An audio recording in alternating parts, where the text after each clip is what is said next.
বেগম খালেদা জিয়ার কাছে। BNP chairperson Begum Khaleda Zia তিনি 1 মাসেরও বেশি সময় ধরে রাজধানীর এভারকেয়ার হাসপাতালে চিকিৎসা নিচ্ছেন।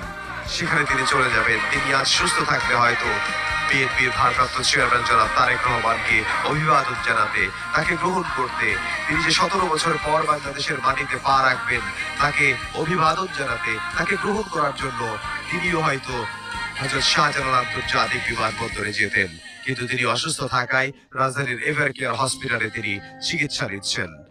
এবং এই যে মঞ্চ তৈরি করা হয়েছে, অস্থায়ী মঞ্চ, এখানে তিনি বক্তব্য দেবেন। বক্তব্য দেওয়ার পর তিনি তার মায়ের সঙ্গে দেখা করার জন্য রাজধানীর এভারকেয়ার হসপিটালে চলে যাবেন এবং তিনি সেখানে তার মায়ের সঙ্গে দেখা করার পর তিনি গুলশান অ্যাভিনিউ রোডের 196 নম্বর বাসা, সেই বাসায় তিনি উঠবেন তার স্ত্রী ডক্টর জুবাইদা রহমান এবং তার কন্যা ব্যারিস্টার জাইমা রহমান তাদেরকে সঙ্গে নিয়ে।